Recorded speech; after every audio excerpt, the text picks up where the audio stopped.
Okay అమ్మా, okay. సహచర మంత్రివర్గ సభ్యులు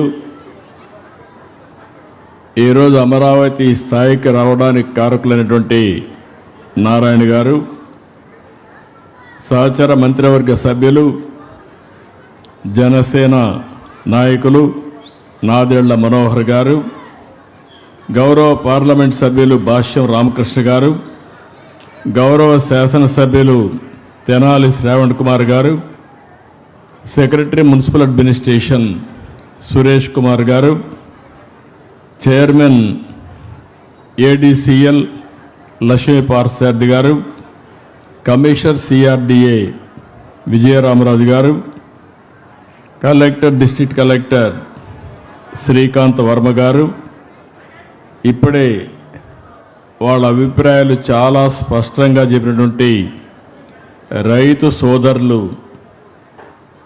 గాదే లక్ష్మారెడ్డి గారు, ఇంకొక పక్క తెలమేకుల నాగేశ్వరరావు గారు ఒక స్ఫూర్తిని, ఒక త్యాగాన్ని నేను రెండూ వాడుతున్నాను. ఎందుకంటే ఇక్కడుండే రైతాంగం ఆ రోజు మొత్తం అయోమయం ఏమవుతుందో తెలియదు. నారాయణ గారు మీ దగ్గరికి వచ్చారు. ఎక్కడ రాజధాని కట్టాలనో కూడా అనుమానం. ఆనాడు ప్రభుత్వం పోతూ పోతూ ఒక సెంట్రల్ ప్లేస్ విజయవాడ గుంటూరు అని ఉంటే సమస్య ఉండేది కాదు. అది చెప్పకుండా ఒక కమిటీ వేశారు. హైదరాబాద్ రాజధాని 10 సంవత్సరాలు కామన్ క్యాపిటల్గా ఉంటుంది. ఆ తర్వాత ఆంధ్రప్రదేశ్ రాజధాని నిర్ణయించడానికి ఒక కమిటీ వేస్తున్నామని శివరామకృష్ణ ఆధ్వర్యంలో ఒక కమిటీ వేశారు. ఆయన దేశం అంతా తిరిగి అక్కడట్టు చెప్పారు, ఇక్కడట్టు చెప్పారని చెప్పి మెజారిటీ అంతా కూడా ఈ ప్రాంతమే చెప్పారని కూడా ఒక రిపోర్ట్ ఇచ్చాడు. ఆ రోజు అసెంబ్లీలో చర్చ వచ్చింది. చర్చ వచ్చినప్పుడు నేను ఆలోచించాను, ఆంధ్రప్రదేశ్ రాష్ట్రానికి ఒక చరిత్ర ఉంది, మనం అందరం గుర్తుపెట్టుకోవాలి. మనమందరం చెన్నై రాజధానిగా, ఆ రోజు మెడ్రాస్ రాజధానిగా మనమందరం అక్కడికి పోయేవాళ్ళం. మన నాయకుడు ఎన్టీ రామారావు గారు కూడా సినిమాల్లో యాక్ట్ చేయాలంటే ఎక్కడికి పోవాలంటే నేరుగా విజయవాడ నుంచి ట్రైన్ ఎక్కి చెన్నైకి పోయి ఒక నటుడుగా మహానాయకుడిగా తయారైన విషయాన్ని కూడా మనం గుర్తుపెట్టుకోవాలి. అప్పట్లో అందరూ కూడా బాధపడితే, కానీ పొట్టి శ్రీరాములు గారి త్యాగం, అక్కడ అవమానాలు చూసిన తర్వాత తెలుగు మాట్లాడే వాళ్ళకు ఒక రాజధాని ఉండాలని ఆలోచించిన మొట్టమొదటి వ్యక్తి, త్యాగాన్ని చేసి రాజధానిని మనకు ఆలోచించిన వ్యక్తి పొట్టి శ్రీరాములు గారు అని చెప్పి కూడా నేను మీకు తెలియజేస్తున్నా. అది అయ్యింది. ఎక్కడ రాజధాని పెట్టాలని ఆలోచించారు ఆనాటి పెద్దలు. కొంతమంది విశాఖపట్నం, అప్పుడుండే కమ్యూనిస్టులు ఇక్కడ, కొంతమంది కర్నూలు అనుకుని మళ్ళీ రాష్ట్రం అంతా కలిసి ఉంటుందని చెప్పే ఉద్దేశంతో తాత్కాలిక రాజధాని కర్నూలు, అదే మరి హైకోర్టు గుంటూరులో పెట్టి పెద్ద మనుషులు ఒక ఒప్పందానికి వచ్చారు. 1 సంవత్సరంలో మళ్ళీ 2-3 ఏళ్లలో బోరుగుల రామకృష్ణరావు గారు త్యాగం చేసి ముఖ్యమంత్రి పదవికి రాజీనామా చేసి ఆంధ్రప్రదేశ్ రాష్ట్రాన్ని ఏర్పాటు చేయడానికి దోహదం చేశాడు. అదే మొట్టమొదటి భాషా ప్రయుక్త రాష్ట్రాల్లో మొట్టమొదటిది ఆంధ్రప్రదేశ్, తర్వాతనే అనేక రాష్ట్రాలు వచ్చాయి. మీరు నేను ఇక్కడ ఉండేవాళ్ళు కొంతమంది అయితే చాలా సంవత్సరాలు, నేను 78 ఎమ్మెల్యే అయితే నేరుగా హైదరాబాద్లో సెటిల్ అయ్యాను. అక్కడి నుంచి ఎందుకంటే నేను మంత్రి కావడం, పార్టీ అధ్యక్షుడు కావడం, ముఖ్యమంత్రి కావడం, రాష్ట్రం అంతా రన్ చేయాలి కాబట్టి అటు తెలంగాణ ఇవన్నీ చేశాం. 2014 మళ్ళా బైఫర్కేషన్.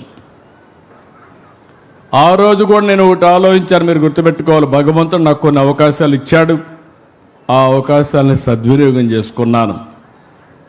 కొన్ని జీవితాల్లో కొన్ని అవకాశాలు వస్తాయి. సద్వినియోగం చేసుకున్న వాళ్ళం మనకు ఒక తృప్తి ఉంటుంది. ఎందుకంటే మనకి ఇచ్చిన అవకాశాన్ని సద్వినియోగం చేశామని. ఇప్పుడే మనోహర్ గారు వస్తూ ఒక మాట అన్నాడు, సార్ మీరు హైటెక్ సిటీ కట్టారు, అది మహానగరం అయింది, హంబుల్ వే మీరు ఇది స్టార్ట్ చేశారంటే హంబుల్ కాదు, ఇది గ్రేట్ విజన్కి మొదటి సక్సెస్ మాత్రం అని చెప్పాను. విభజన జరిగింది, ఆ రోజు మీరందరూ హైదరాబాద్ పెట్టిన నన్ను చాలామంది ఎగతాళి చేశారు. నేను హైటెక్ సిటీ కడితే ఆనాటి రాజకీయ నాయకులు హైటెక్ సిటీ కడితే ఏమవుతుందన్నారు. ప్రపంచంలో అధినేతలంతా హైదరాబాద్కు వస్తే మీరు ఒక రోడ్డు వేశారు, హైటెక్ సిటీ నుంచి ఎయిర్పోర్ట్ వరకు మీరు షో చేస్తున్నారు, దీనివల్ల ఏమీ రాదన్నారు. నేను ఒకటే సంకల్పం, తెలుగు జాతి గర్వపడే విధంగా ఒక మహానగరాన్ని నిర్మాణం చేయాలనే సంకల్పంతో అడుగడుగునా ముందుకు పోయి హైదరాబాద్ నిర్మాణం చేశాం. 162 కిలోమీటర్ల ఔటర్ రింగ్ రోడ్డు. ఎవరన్నా ఆలోచించడానికి కూడా సాహసం చేయడానికి అప్పుడు వీలు కాదు, ఎందుకంటే రోడ్లు వేయాలంటే అసాధ్యమైన పని. అక్కడి నుంచి ఈరోజు మీరు హైదరాబాద్ చూశారు. విభజన జరిగింది. విభజన జరిగిన తర్వాత నేను ఇప్పుడు కూడా చెప్తున్నాను, హైదరాబాద్ నిర్మాణం చేశాం. తెలంగాణ రాష్ట్రానికి హైయెస్ట్ పర్ క్యాపిటల్ ఇన్కమ్ ఒక్క సైబరాబాద్ వల్ల, ఔటర్ రింగ్ రోడ్డు వల్ల ఈరోజు తలసరి ఆదాయంలో దేశానికి ఆదర్శంగా హైయెస్ట్ తలసరి ఆదాయం తెలంగాణకు వస్తుందంటే తెలుగు జాతి తరపున నేను గర్వపడుతున్నానని మరొక్కసారి మీకు తెలియజేస్తున్నా. నాకు ఎప్పుడూ ఒక బాధ ఉండేది, ఆ బాధ అక్కడ చేశాం. 42% బాగుపడ్డారు, సంతోషం. ఇక్కడ 58% ఉన్నారు, ఏం చేయాలి అని ఎప్పుడు నా మనసులో బాధ, ఆవేదన ఇప్పుడు కూడా ఉంది. అక్కడి నుంచి నేను ఆలోచించినప్పుడు రాజధాని లేకపోతే మనం ఏం చేయలేం. ఒక ఇంటికి ఒక మంచి ఇల్లు ఉండాలి, ఒక సమాజానికి, ఒక రాష్ట్రానికి మంచి రాజధాని ఉండాలి. అందుకే నేను ఆ రోజు సంకల్పం చేసిన అసెంబ్లీలో చెప్పాను. అప్పటికి కమిటీ వచ్చింది, రిపోర్ట్ ఇచ్చారు. అప్పుడు రైతులు కూడా ముందుకు రాలేదు.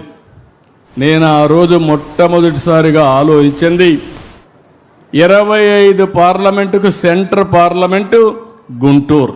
తంబురూలు ఇది. ఎవడైనా అర్థం కాకపోతే అర్థమయ్యేట్టుగా చెప్పాలంటే ఒకే మాట, రాష్ట్రానికి నడిబొడ్డున రాజధాని అదే గుంటూరు జిల్లాలో అమరావతి. ఇటు పోతే 14, ఇటు వస్తే 14. చిన్న పిల్లలను కూడా ఎక్కడ రాష్ట్రానికి సెంటర్ అంటే నేరుగా వీళ్ళు అక్కడికే పోతుంది. అవునా కాదా? మీరే ఆలోచించండి. సంకల్పం బాగానే ఉంది, కానీ ఎట్ట కట్టాలి? నేను కూడా గుంటూరులో లేకుంటే విజయవాడలో ఒక 50 ఎకరాలు తీసుకొని ఒక సెక్రటరియట్ కట్టేయచ్చు, మామూలుగా ఉంటుంది. కానీ భవిష్యత్తు ఏంటని ఆలోచించినప్పుడు నాకు అనిపించింది, దీన్ని ఒక మహానగరం చేయాలి. ఏ విధంగా చేయాలని ఆలోచించినప్పుడు మొట్టమొదటిసారిగా మేము మాట్లాడుతూ ఉంటే నారాయణ గారు మేమందరం ల్యాండ్ పూలింగ్ అనే కాన్సెప్ట్ వచ్చింది. రాజధాని నిర్మాణంలో రైతుల్ని భాగస్వాములు చేస్తే ఎట్లుంటుందని. చాలా బాగుంటుంది, ఎవరున్నారు కనుక్కోండి, ఎవరు వస్తారో కనుక్కోమన్నాం.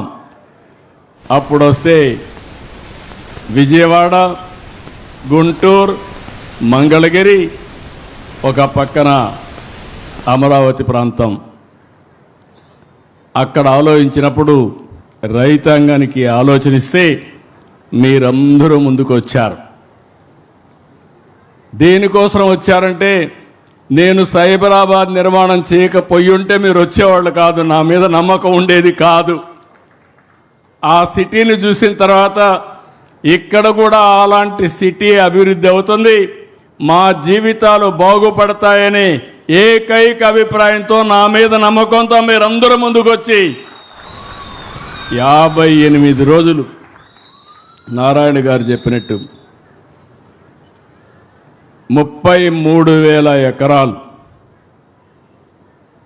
29,000 మంది రైతులు, ఒకరిద్దరు కాదు. ప్రజాస్వామ్య దేశంలో ప్రపంచంలో ఎప్పుడూ జరగలేదు. అలాంటి వినూత్నమైన స్ఫూర్తికి కారకులైన అమరావతి రైతాంగానికి మరొక్కసారి శిరస్సు వంచి మీ పాదాభివందనం చేస్తున్నాను. మీరు లేకపోతే ఈ రాజధాని లేదు. 19 అన్నీ కూడా ఇవన్నీ ప్లాన్ చేయడం, నేను ఏది చేసినా కూడా చాలా బాగుండాలని కోరుకుంటా.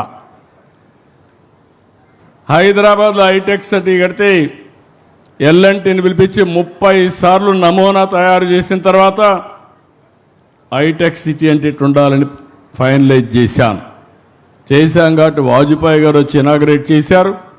సాక్షాత్తు అమెరికా అధ్యక్షుడు బిల్ క్లింటన్ వచ్చి అది చూసిన తర్వాత ఆయన కూడా పోయి అమెరికాలో పోయి చెప్పే పరిస్థితికి వచ్చారు. అలాంటి సంఘటనలు చాలా జరిగాయి.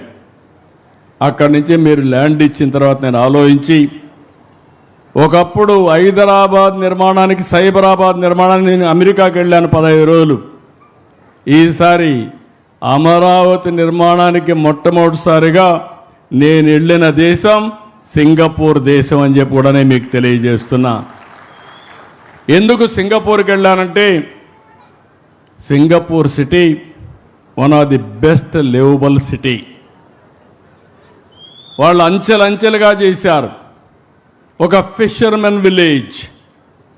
ఈరోజు మీరు చూస్తే ఒక లివబిలిటీయే కాకుండా మోస్ట్ అడ్వాన్స్ టెక్నాలజీస్ ఉపయోగించి ముందుకు పోయారు. అందుకని నేను వెళితే నా మీద ఒక్కోసారి నమ్మకాలు పనిచేస్తూ ఉంటాయి. నా మీద నమ్మకంతో నేను అడిగాను, మీరు రిపోర్ట్ ఇవ్వాలంటే ఒక ప్రాజెక్ట్ రిపోర్టు అంటే మొత్తం మాస్టర్ ప్లాన్ తయారు చేయాలంటే చాలా సమయం పడుతుంది. రెండోది నేను టెండర్ పిలిస్తే దానికి ఇంకా ఎక్కువ సమయం పడుతుంది, వేరే మార్గం చూపించమంటే పర్వాలేదు, మీరెప్పుడు మాకు మిత్రుడిగా ఉన్నారు, మీ మీద విశ్వాసం నమ్మకం ఉంది, అందుకనే ₹1 తీసుకోకుండా మాస్టర్ ప్లాన్ డీటెయిల్స్ తయారు చేస్తామని సింగపూర్ గవర్నమెంట్ క్యాబినెట్లో నిర్ణయం చేసి మనకు ఆ పని చేసి పెట్టారు. అలాంటి వాళ్ళపైన 1924లో మీరేగా సఫరర్సు. ఈవెన్ సింగపూర్ గవర్నమెంట్ కూడా వీళ్ళ యొక్క వేధింపులకు గురయ్యే పరిస్థితికి వచ్చింది. అక్కడి నుంచి మామూలు కన్సల్టెంట్ నేను ఆలోచించాలా. నేను టోక్యోలో కన్సల్టెంట్ పెడితే ఆయన ఏదో ప్లాన్లు తయారు చేశారు. అవి చూస్తే నాకు నచ్చలేదు. కడాన నేను ఇప్పుడే నారాయణ గారు ఉన్నారు, నార్మన్ ఫాస్టర్ కన్సల్టెన్సీ. ఇక్కడ చేసే సరిగా చేయకపోతే అందరిని రమ్మంటే రాలేరు కాబట్టి 4 రోజులు వాళ్ళ ఆఫీసులో 3-4 రోజులు వాళ్ళ ఆఫీసులో కూర్చొని ఉదయం నుంచి సాయంత్రం వరకు పని చేయించి ఇప్పుడు మనం తయారు చేసినటువంటి assembly, high court and hour towers, administrative towers ఇవన్నీ కూడా ఐకానిక్ బిల్డింగ్స్ అన్ని క్రియేట్ చేశాం. దానికి కూడా నెగతాళి చేశారు. ఇవన్నీ కూడా గ్రాఫిక్స్ అని. గ్రాఫిక్స్ అన్న వాళ్ళు ఆ గ్రాఫిక్సే నిజమైతే ఏమవుతారో మీరే ఒక్కసారి ఆలోచించుకోవాల్సిన అవసరం ఉంది.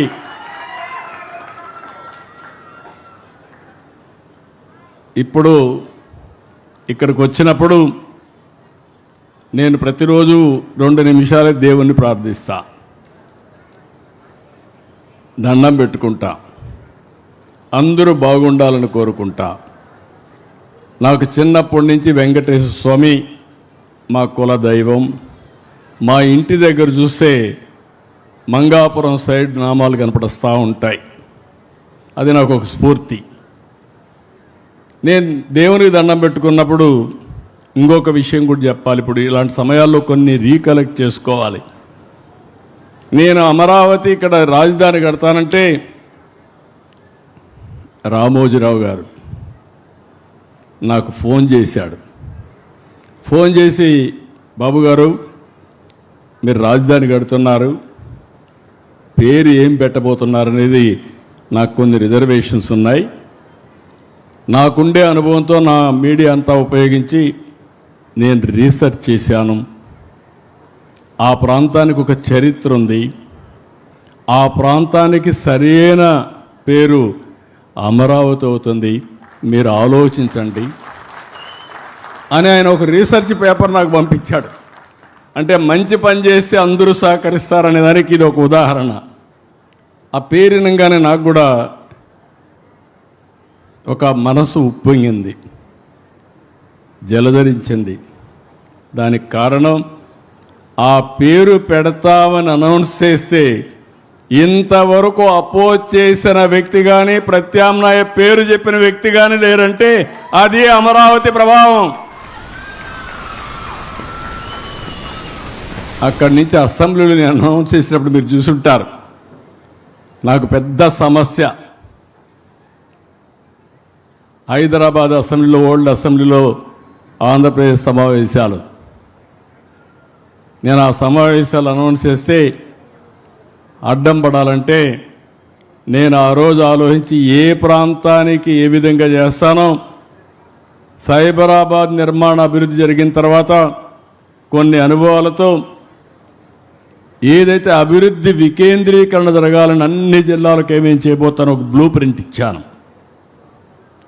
ఆ రోజు మాట్లాడిన మాటలు ఆనాటి ప్రతిపక్ష నాయకుడు, ఇప్పుడు ప్రతిపక్షం కూడా లేదు, అది వేరే విషయం. ఆ రోజు మాట్లాడిన మాటలు మీరు చూస్తే రాష్ట్రానికి సెంట్రల్ ప్లేస్ 5-10 ఎకరాలు చాలదు, 40,000 ఎకరాలు ఉండాలి, 50,000 ఎకరాలు ఉండాలి, మనం కూడా నష్టపోవడానికి లేదని చెప్పి పూర్తిగా దానికి ఆమోదించిన వ్యక్తి ఇక్కడే ఇల్లు కట్టుకుంటాను నాటకాలు చేసి ఎన్నికలు అయిన తర్వాత 3 రాజధానులు అనే పేరుతో 3 ముక్కలు ఆటాడితే నాకైతే చాలా బాధ కలిగింది. మీరు ఎంత సఫర్ అయ్యారు నేను చూశాను. చరిత్రలో చిరస్థాయిగా మిగిలిపోయే ఉద్యమం అమరావతి రైతుల ఉద్యమం అని చెప్పి మరొకసారి తెలియజేస్తున్నా. మీరు ఉద్యమం చేస్తామంటే నేను చూశాను.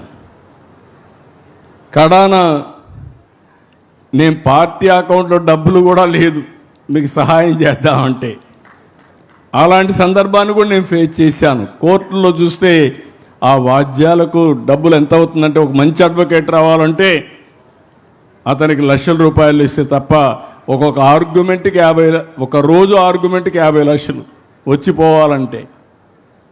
అలాంటివన్నీ ఉంటే నేను కడాన జోలి బట్టి డబ్బులు వసూలు చేసి ఆ రోజు మీ ఉద్యమానికి సహకరించాను నా వంతు కర్తవ్యంగా. ఆ రోజు అమరావతి ఉద్యమం కోసం పోరాట కమిటీలు వేసుకోవడం, మీరందరూ పోరాడి దీన్ని సాధించారు. చరిత్ర ఉంటే చరిత్రలో, అమరావతి చరిత్రలో రైతులకంటూ ఒక ప్రత్యేకమైనటువంటి ఒక సంఘటన, ఒక చాప్టర్ ఉంటుంది. దాంట్లో ఎవ్వరికి అనుమానం అవసరం లేదు. అలాంటి త్యాగాలు చేసిన మీ అందరినీ మరొక్కసారి మనస్ఫూర్తిగా అభినందిస్తున్నా. ఈరోజు నేను ఎవ్రీడే నేను పూజ చేసేటప్పుడు 2 నిమిషాలు ఆలోచిస్తా. అమరావతి ప్రజా రాజధాని, నేను అమరావతి ప్రజా రాజధానిగా పెట్టిన రోజున మీరు ఒక్కసారి ఆలోచిస్తే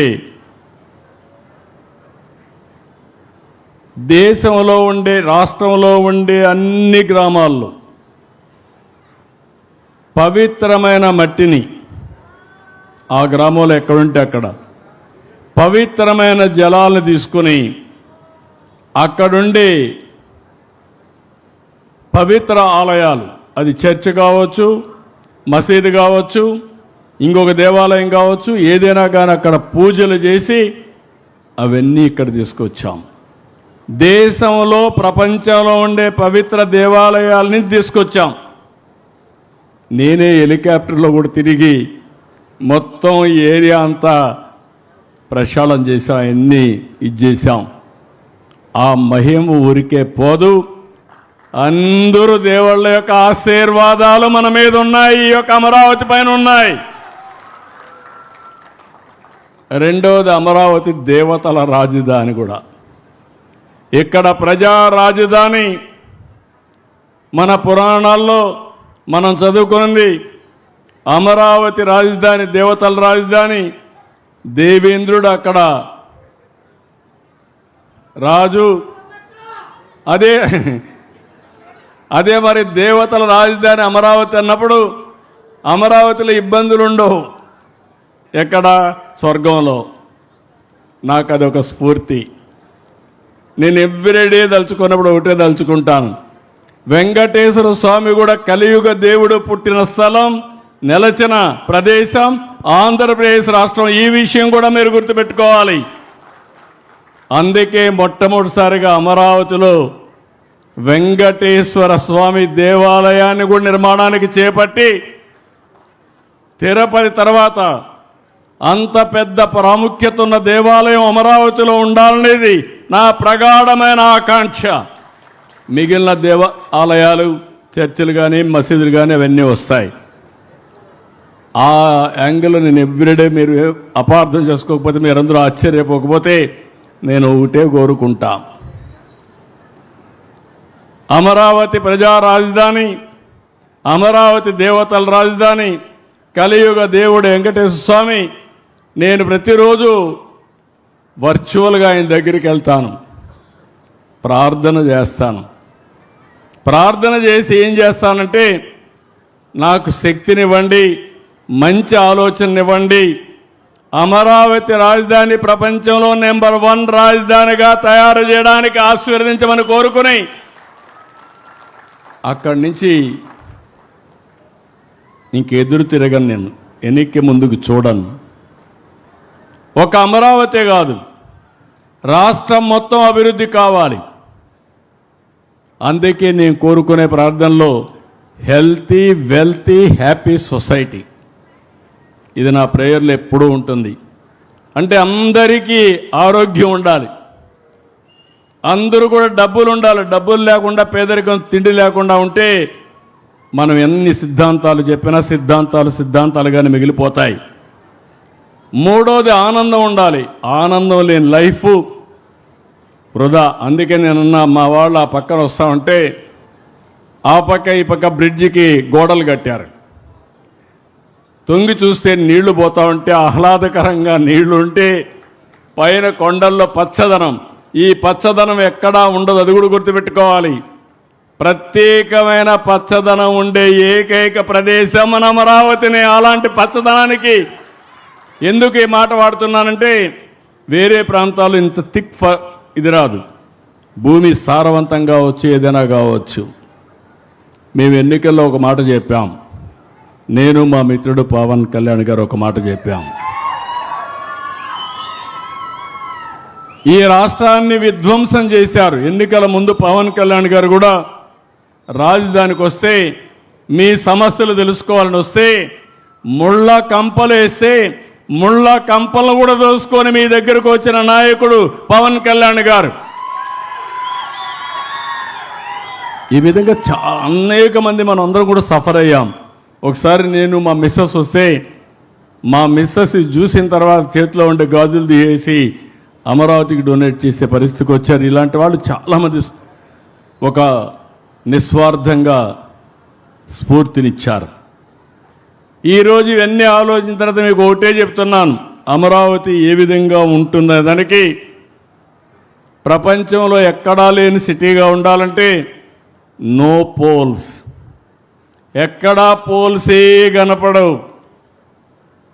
ఏ సర్వీస్ కూడా రావాలంటే రోడ్డు కట్ చేసే పనే ఉండదు.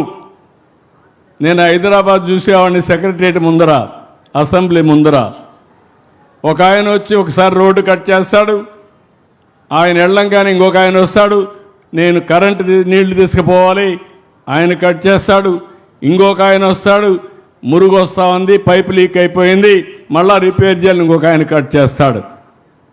నేను ఎన్ని చెప్పినా కూడా హైదరాబాద్లో, సైబరాబాద్లో కూడా ఇలాంటి స్ట్రైట్ రోడ్స్ రాలా. నేను ఆ రోజు చెప్పాను, ఇక్కడ ప్రత్యక్ష సాక్షి ఒకరే ఉన్నారు, లక్ష్మీపార్ సార్ది ఒకటే ఉంది నాతో ఆ రోజు. ఆవిడ ఆ రోజు అర్బన్ డెవలప్మెంట్ అథారిటీ చైర్మన్గా ఎండీగా ఉంటే నేను ఒకరోజు రమ్మని ఒక గిర్ర గీశాను. హైదరాబాద్ చుట్టూరు ఒక గిర్ర గీసి, ఇది రాబోయే రోజుల్లో ఔటర్ రింగ్ రోడ్డుగా ఉంటుంది, మీరు ఒకసారి ఫీల్డ్లోకి వెళ్ళండి, ఎక్కడన్నా అడ్డంకులు ఉంటే మెరుగైన ప్రదేశం ఉంటే చూసుకొని ఫైనల్గా తీసుకురండి. ఏ రాజకీయ నాయకుడు చెప్పినా ఏ ఒత్తిడికి లొంగకుండా బెస్ట్ ఓఆర్ఆర్ తయారు చేయమని ఆవిడ ఆదేశాలు ఇస్తే క్లియర్గా తయారు చేసుకొచ్చింది. దాన్ని యాజ్ ఇట్ ఈజ్ నేను అప్రూవ్ చేసి 162 కిలోమీటర్లు హైదరాబాద్కి వడ్డాణం నెక్లెస్ అది. అలాంటి బ్రహ్మాండమైన రోడ్డు ఆ రోజుట్లో 8 lane road with service roads తీసుకొచ్చిన పరిస్థితి. ఇక్కడ మీరు గుర్తుపెట్టుకో, ఎక్కడా పోల్స్ ఉండవు. నెంబర్ 1 ప్రిన్సిపల్, 5 ప్రిన్సిపల్స్ చెప్తున్నా, మీరు కూడా అసోసియేట్ కావాలి. ఈ రోడ్లో ఎక్కడ కట్టింగ్లు ఉండవు, అన్నీ కూడా డక్ట్స్ పెట్టేశాం, బ్యూటిఫుల్గా తయారు చేశాం.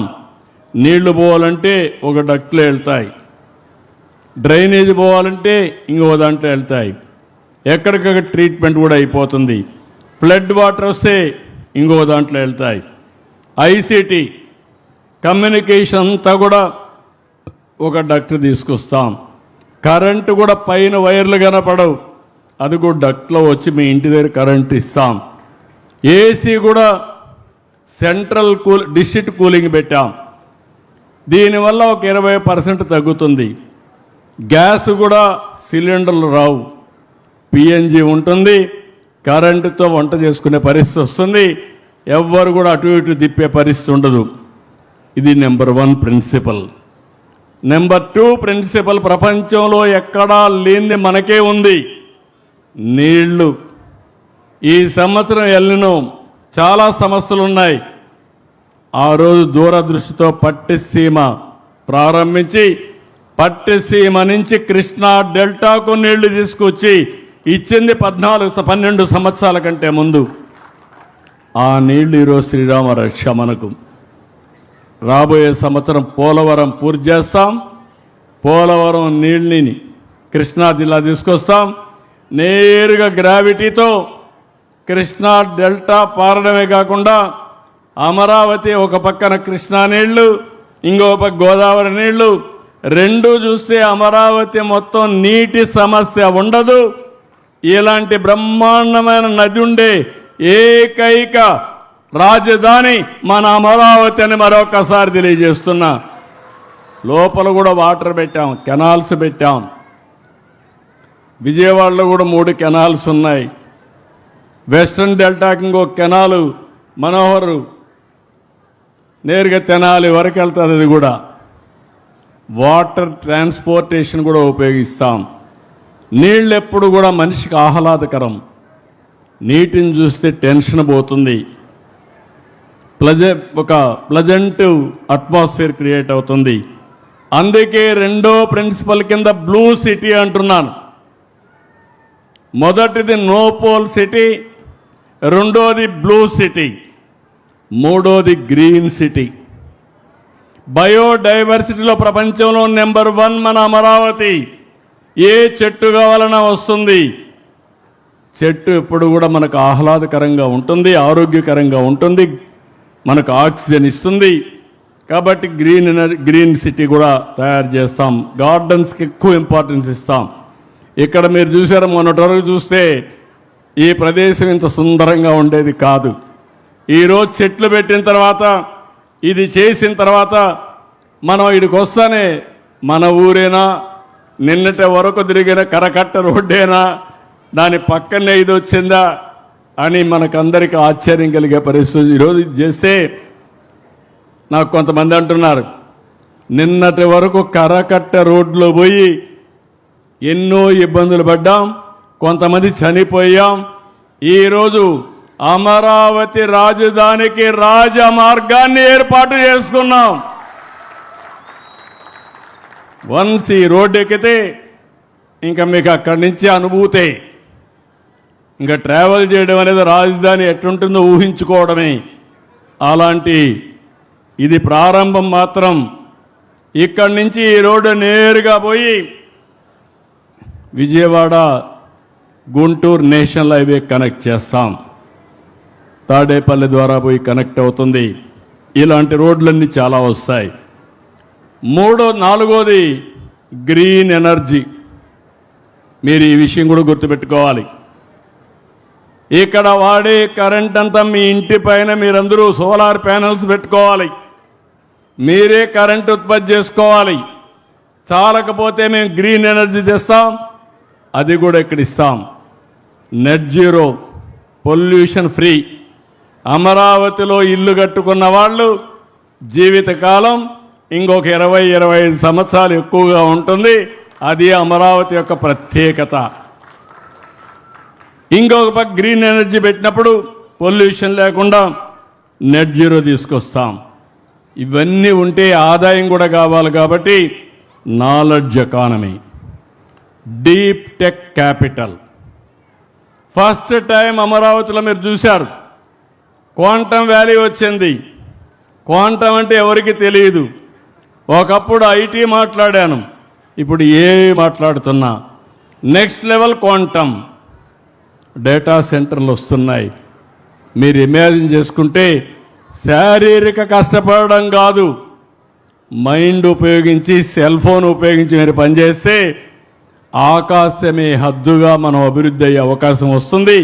అందుకే ఈ సిటీకి డీప్ టెక్ క్యాపిటల్గా నామకరణం చేయడమే కాకుండా అన్ని యూనివర్సిటీలు ఇక్కడ వస్తాయి.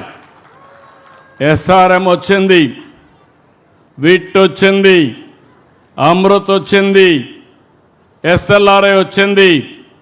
పనులు ప్రారంభించాం. Bits Pilani, one of the most beautiful campus ఇక్కడికే వస్తూ ఉంది. పనులు మీరు చూస్తే వెంకటేశ్వర స్వామి దేవాలయం పక్కన, ఈ యొక్క వెస్టర్న్ బైపాస్ పక్కన బ్యూటిఫుల్గా వచ్చే పరిస్థితి వస్తుంది. ఈ 5తో అమరావతి రాజధాని నిజమైన స్ఫూర్తితో ప్రజా రాజధానిగా, దేవతల రాజధాని, ఆ స్ఫూర్తి మీరు ఇవ్వాలి. మొన్న మీరందరూ కూడా ఒక పని చేశారు, ఒక స్ఫూర్తిదాయకంగా ఇచ్చారు. శాశ్వతంగా ఆ స్ఫూర్తి ఉండాలంటే మీలో ఎప్పటికప్పుడు చెప్పుడు మాటలు వదిలిపెట్టి రాష్ట్రం అంతా కూడా ఆలోచించాలి. ఇది ప్రారంభం మాత్రం. నాకు ఒక ఆలోచన ఉంది. అమరావతి నెంబర్ 1 క్యాపిటల్గా భారతదేశంలోనే కాకుండా టాప్ 5లో ఒకటిగా అమరావతి తయారవుతుంది. దాంట్లో అనుమానం లేదు. కొంతమందికి విజన్ తెలియని వాళ్ళు ఆలోచిస్తూ ఉంటారు. అమరావతి అక్కడి నుంచి వస్తే ఈ పక్క మంగళగిరి, తాడేపల్లి ఇంకొక కార్పొరేషన్, విజయవాడ ఇంకొక కార్పొరేషన్, గుంటూరు ఇంకొక కార్పొరేషన్, ఆ తర్వాత ఒక 10 మున్సిపాలిటీలు. చిలకలూరిపేట పక్కన చూసేది, సత్తెనపల్లి, తెనాలి, నూజివీడు, ఇవన్నీ కూడా మీరు చూస్తే అనేక కార్పొరేషన్లు అన్నీ కలుస్తాయి. దీనికి ఇంకో పక్కన మీరు ఒకసారి చూస్తే 96 కిలోమీటర్లు internal ring road, inner ring road, 190 కిలోమీటర్ల అవుటర్ రింగ్ రోడ్. కేంద్రం కూడా దాన్ని కన్సిడర్ చేస్తున్నారు. మొన్న నేను ఈ సమయంలో మనందరం ఒకటి గుర్తుపెట్టుకోవాలి, ప్రధానమంత్రి గారిని, కేంద్రాన్ని మనస్ఫూర్తిగా అభినందించాలి, ధన్యవాదాలు తెలియజేయాలి. దానికి కారణం ప్రధానమంత్రి గారు స్వయంగా వచ్చి పనులు ప్రారంభించారు. నేను ఆయనకు ఒక హామీ ఇచ్చాను. 2028 భారతదేశం మెచ్చిన రాజధాని అమరావతిని మళ్ళీ ప్రారంభించవలసింది మీరే అని ఆహ్వానించాను. ఆయన వస్తున్నాడు. అప్పటికి పనులన్నీ పూర్తి చేస్తాం. ఈ విషయం మనందరం కూడా గుర్తుపెట్టుకోవాల్సిన అవసరం ఉంది. అందుకే రోడ్లు కూడా మీరు చూడండి, స్ట్రైట్ రోడ్లు ఇవి. సింధు నాగరికతలో విన్నాం గ్రిడ్ రోడ్లు ఉంటాయని, గ్రిడ్ తరహా రోడ్లని. వాస్తు కూడా బ్రహ్మాండమైన వాస్తు. మొన్న ఒక ఆయన చెప్పాడు, సీడ్ యాక్సెస్ రోడ్ అయిపోయిన తర్వాత దీన్ని ఆపడానికి ఎవడి తరం కాదు. ఇది వన్ సైడ్గా అన్స్టాపబుల్ అని ఎన్ని ప్రయత్నాలు చేశారండి. కడాన ఒక చిన్న బిట్టు 1% ఆ రైతును పట్టుకొని కూడా ఊగినాడు. నిన్న కూడా హైకోర్టు క్లియర్గా ప్రజా ప్రయోజనాల దృష్ట్యా మేము ఇంటర్ఫేర్ కామని నిన్న లిటిగేషన్ ఇస్తే కొట్టేశారు. ఈ విషయం మీరు గుర్తుపెట్టుకోవాలి. ఇలాంటి దుర్మార్గులతో రాష్ట్రానికి చాలా ప్రమాదం, పెను ప్రమాదం. అందుకే ఈరోజు మిమ్మల్ని ఒకటి కోరుతున్నాం. 80వ స్వాతంత్ర దినోత్సవాన్ని మనం జరుపుకుంటున్నాం. అయితే ఇక్కడ మనం గుర్తుపెట్టుకోవాల్సింది 80వ స్వాతంత్ర దినోత్సవ వేడుకలు రాష్ట్రం మొట్టమొదటిసారిగా మన అమరావతిలో చేస్తున్నాం ఎల్లుండు.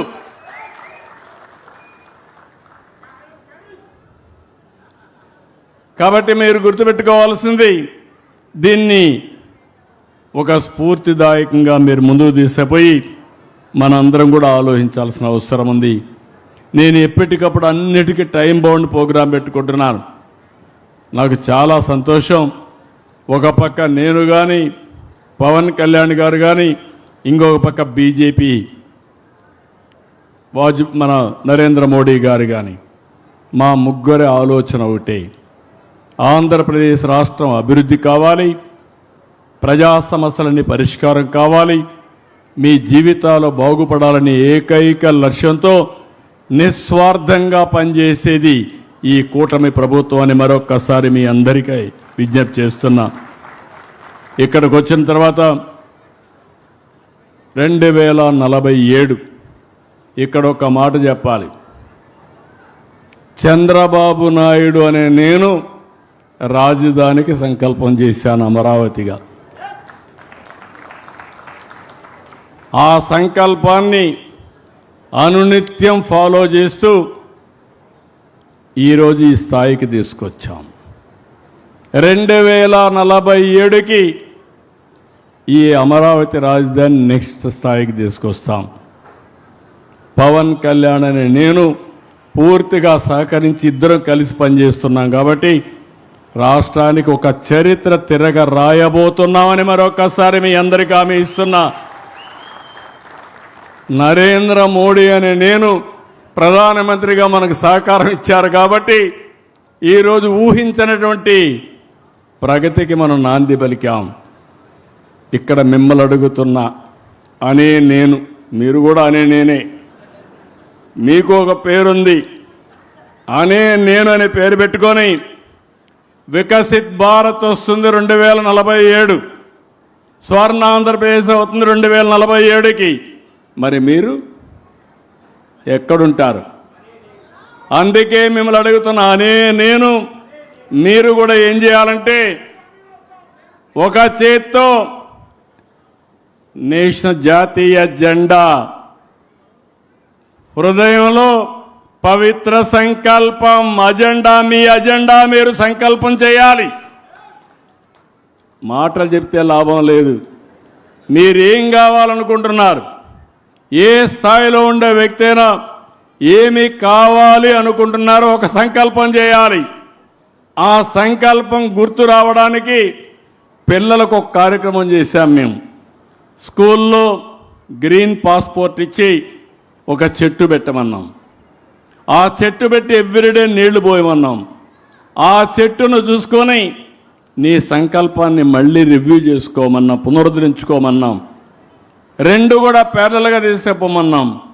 6 ఏళ్ల తర్వాత ఆ పిల్లవాళ్ళు 5 ఏళ్ళు, 6 ఏళ్ళు, 7 ఏళ్ళ తర్వాత బయట వెళ్తే ఆ చెట్టు ఇంకొకరిని దత్తత తీసుకోమన్నాం. అక్కడి నుంచి ఆ చెట్టు పెంచే బాధ్యత ఇంకొకరికి వస్తుంది. చెట్టు శాశ్వతం. కొంతమంది వ్యక్తులు బయట పోవచ్చు. ఈ విషయాన్ని మీరు కూడా గుర్తుపెట్టుకోవాలి. మీరందరూ ఆక్సిజన్ పిలుస్తున్నారా? పీలుస్తున్నామని చేతులు పైకెత్తండి.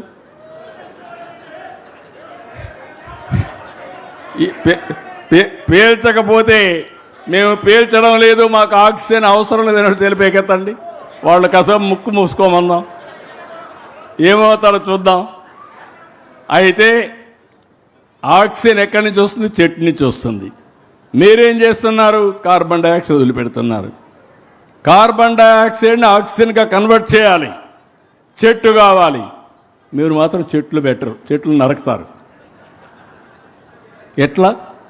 అందుకే నేను ఒక పిలిపిస్తున్నాను.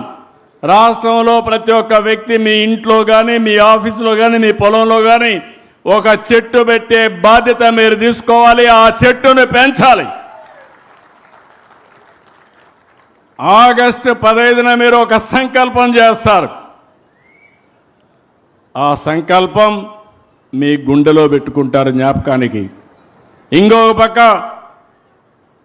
జాతీయ జెండా చేతిలో పెట్టుకుంటారు. స్ఫూర్తి, జాతీయ స్ఫూర్తి. మీరు చేసేది ఒక సంకల్పం కోసం పనిచేస్తారు. ఆ చెట్టును చూస్తారు, మళ్ళా గుర్తు చేసుకుంటారు, రీఎన్ఫోర్స్ చేస్తారు. మామూలుగా పుట్టిన వ్యక్తులు ఈరోజు అసాధారణమైన శక్తులుగా తయారయ్యారు. ఈరోజు మీరు చూడండి, నేను అనే ద్రౌపది ముర్ము ఏంటి ఆవిడ? ఎన్ని కష్టాలు అనుభవించింది, కుటుంబ సభ్యుల్ని పోగొట్టుకున్నది. ఇంకొక పక్క ఒక పేద కుటుంబంలో పుట్టింది, కష్టపడి చదువుకున్నది. రాజకీయాల్లోకి రావాలంటే రాజకీయాల్లోకి వస్తే ఒరిస్సాలో మంత్రి అయింది. అక్కడి నుంచి అంచెలంచెలుగా ఎదిగి గవర్నర్ అయింది. అక్కడి నుంచి ఈరోజు దేశ అధ్యక్షురాలుగా మన యొక్క హక్కులను కాపాడే రాజ్యాంగానికి పరిరక్షకురాలుగా తయారైందంటే అది ఇండియాలో ఉండే అవకాశాలు. అందరికీ ఒకే ఓటు, కోటీశ్వరుడికి ఓటే, ముఖ్యమంత్రికి ఓటే, ప్రధానమంత్రికి ఒక ఓటే. ఆ ఓటే ఆయుధం. మీకు కూడా ఒక బాధ్యత ఉండాలి. ఒక ఎన్టీ రామారావు అనే నేను, అబ్దుల్ కలాం అనే నేను, లేకపోతే నరేంద్ర మోడీ అనే నేను, మీరు కూడా ఒకసారి అనుకోండి అని నేను.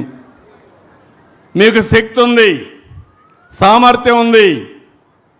మీరు సంకల్పాన్ని చేసి మీరు అనునిత్యంగా ఆ సంకల్పాన్ని నెరవేర్చడానికి మార్గాలు వెతికితే అది జయప్రదం అవుతుందని చెప్పి కూడా నేను మీకు తెలియజేస్తున్నా. అందుకే ఈ సంవత్సరం ఈ రోజటి నుంచి నేను మిమ్మల్ని ఒకటే కోరుతున్నా. మొన్నటి నుంచి నేను మాట్లాడుతున్నాను. ఇప్పుడు నేను ఒకటే మిమ్మల్ని అందరికీ విజ్ఞప్తి చేసేది, 10 నుంచి 15 వరకు మామూలు స్ఫూర్తి. ఏదో స్వాతంత్రం అంటే మీరేమనుకుంటున్నారంటే త్యాగాలు మర్చిపోతున్నారు, ఏ పర్పస్కి వచ్చింది మర్చిపోతున్నారు. ఇంకో పక్క పిల్లలేదో స్కూలుకు పోతే ఏదో స్వాతంత్ర దినోత్సవం కాబట్టి హాలిడే ఇవ్వడం తప్ప, లేకుంటే జెండా ఎగరేయడం తప్ప చేస్తున్నారు అనుకుంటున్నారు. నేను మీ అందరికీ పిలిపిస్తున్నా, మనందరికీ స్వాతంత్రాన్ని వచ్చింది. ఎంతోమంది త్యాగాలు చేశారు, ప్రాణాలు పోగొట్టుకున్నారు, ఆస్తులు పోగొట్టుకున్నారు, జీవితాలను త్యాగం చేశారు. అలాంటి స్ఫూర్తిదాయకమైనటువంటి స్వాతంత్ర విలువల్ని మనం నెమరేసుకోవాలి. ప్రతి ఒక్క ఇంటి పైన జాతీయ జెండా ఎగరాలి. మీ చేత్తో జాతీయ జెండా పట్టుకోవాలి. మీ మనసులో ఒక అజెండా, ఒక సంకల్పాన్ని ఏర్పాటు చేసుకునే బాధ్యత మీ అందరిదని మరొకసారి విజ్ఞప్తి చేస్తున్నా.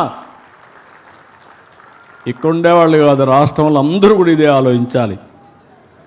నేను అందుకే ఒక మాట అన్నాను, పార్ట్నర్స్ ఇన్ నేషన్ బిల్డింగ్.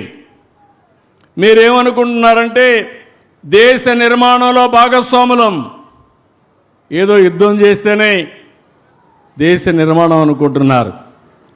కొంతమంది రాజకీయాల్లోనే ఏదో పనులు చేస్తాం అనుకుంటారు. కాదు, ప్రతి ఒక్క రైతు నిష్ఠగా ఆదర్శంగా పనిచేస్తే, ఒక విద్యార్థి బాగా చదువుకుంటే, ఒక లేబర్ బాగా పనిచేస్తే, లేకపోతే ఏ వ్యక్తి అయినా సరే ఆ వృత్తిలో రాణిస్తే అదే నిజమైన దేశ అభివృద్ధి. మీ అభివృద్ధి మీరు దృష్టిలో పెట్టుకోవాలి. మీ కుటుంబాన్ని మీరు గౌరవించుకుంటూ అభివృద్ధి చేసుకోవాలి.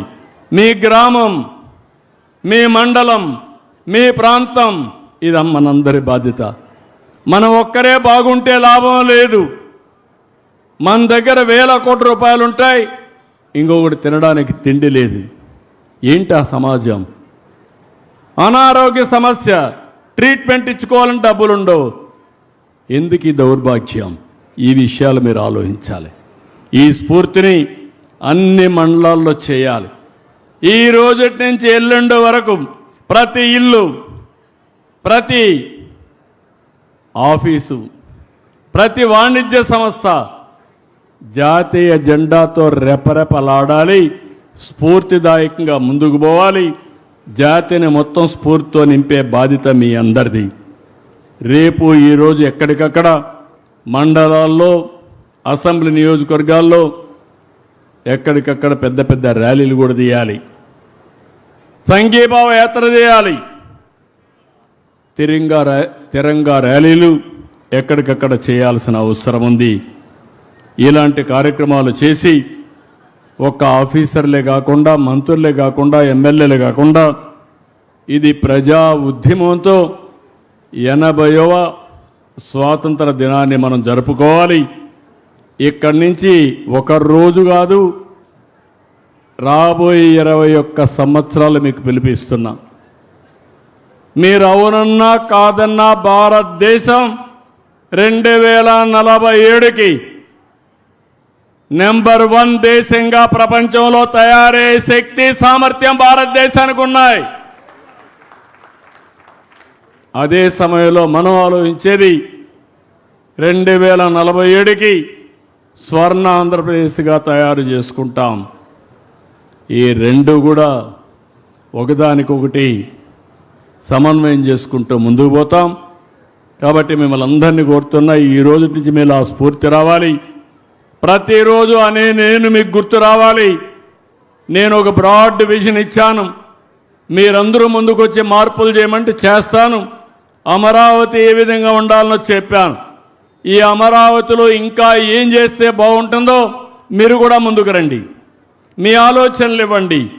అవన్నీ కూడా అడాప్ట్ చేస్తా. ఎంతవరకు ప్రాక్టికల్గా ఉంటే అవన్నీ అమలు చేస్తాం. ఇలాంటి మీ సంకల్పాన్ని జయప్రదం చేసే సహకారం ఈ ప్రభుత్వం ఇస్తుంది, ఎన్డీఏ ప్రభుత్వం ఇస్తుంది. దయచేసి ఈరోజు ప్రారంభం మాత్రం రోడ్డు వచ్చింది, ఇంటి దగ్గర పడుకుంటామంటే ఈ రోడ్డే తిండి పెడదు.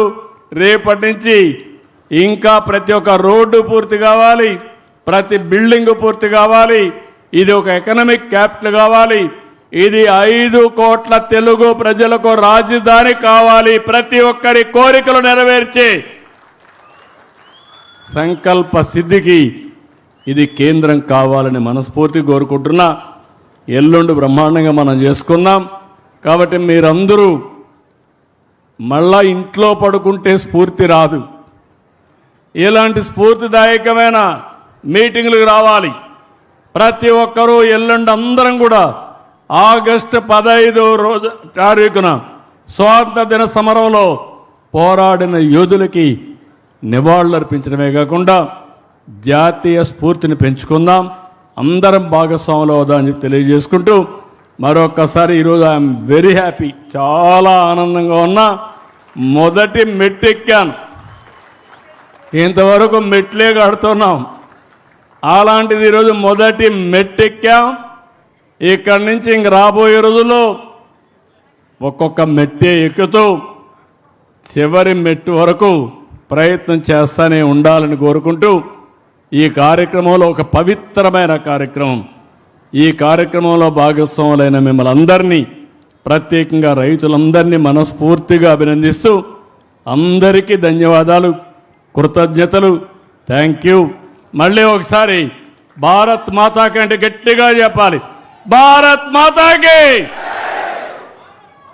పిడికిలి బిగించి చెప్పాలి, భారత్ మాతాకి, భారత్ మాతాకి, భారత్ మాతాకి. తెలుగు తల్లి, ఇది మర్చిపోతే మళ్ళీ మనం సమస్య వస్తుంది. తెలుగు తల్లికి, తెలుగు తల్లికి, తెలుగు తల్లికి. అమరావతి, అమరావతి, అమరావతి అమరావతి. ఈ స్ఫూర్తి ఎప్పుడూ మీ మనసులో ఉండాలి.